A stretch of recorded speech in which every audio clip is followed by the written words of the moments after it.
Alright, hello and welcome. This is the build of Llenn from Sword Art Online Alternative.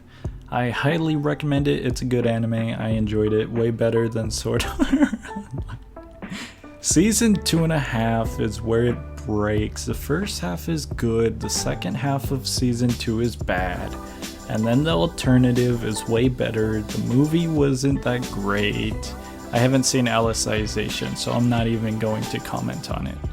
I won't be biased. I'll give my opinion when I actually do watch it. I've seen a little bit of it. I've seen like the first 3 episodes. It looks kind of good. I can't say. I can't, like fully give my opinion about it. Sword Art's a pretty good anime overall, I'd say. I just don't like the fairies. The fairy little segment that they had in season 2, it was a letdown. But anyways, so you might have already seen it, but basically the reference image is the first thing we need, and I had 2 of them. There's only like 3 decals if you search up Llenn. Doesn't really matter.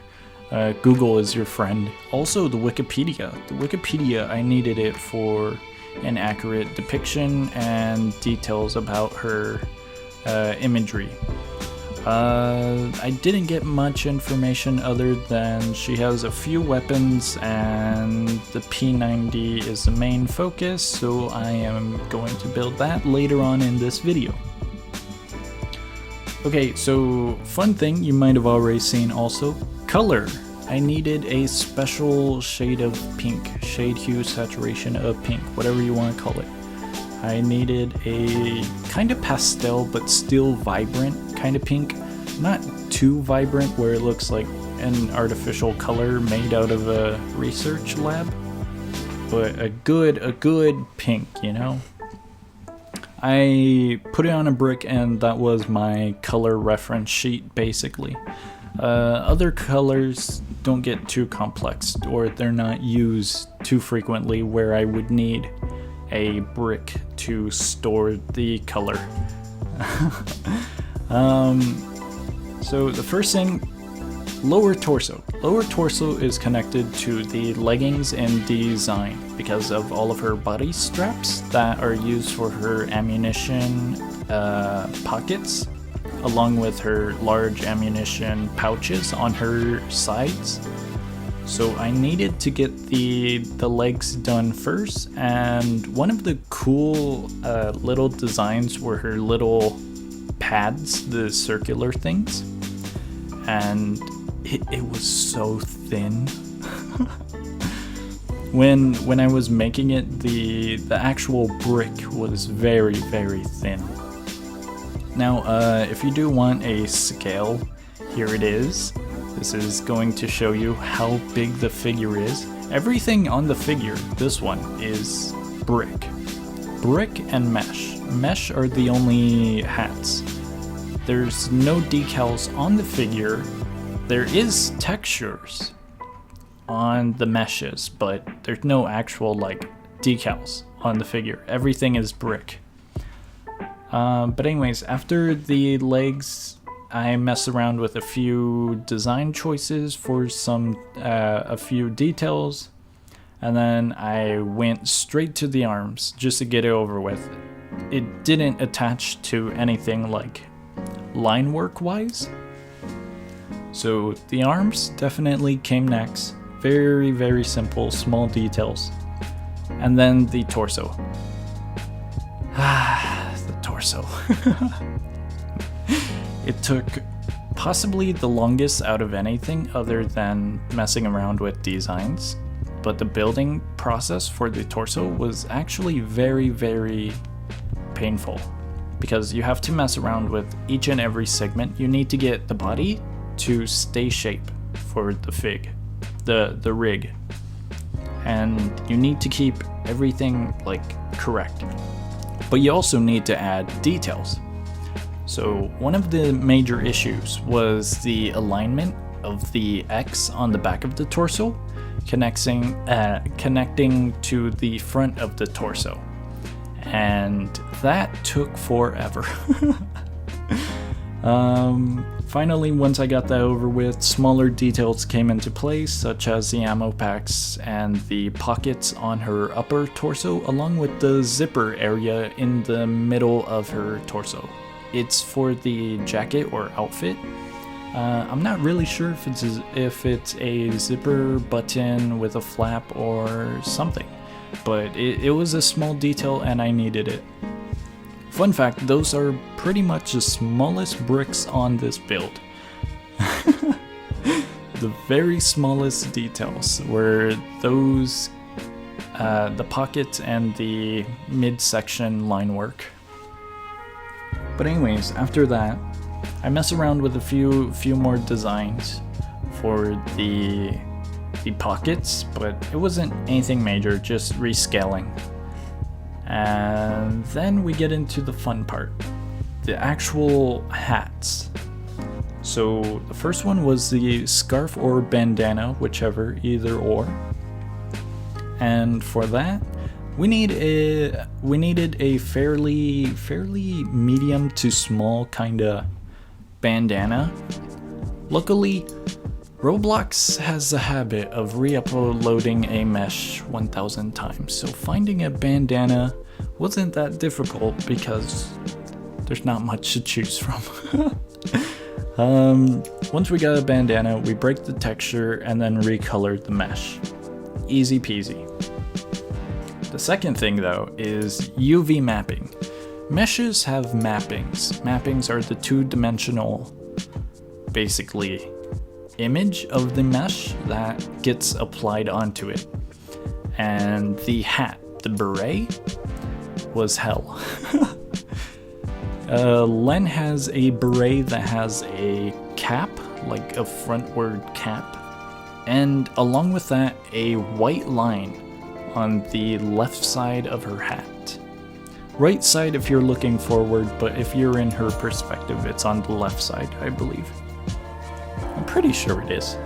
And I was unable to find a very specific hat that had the line work, or like a good UV map where I can just paint over it and make my own.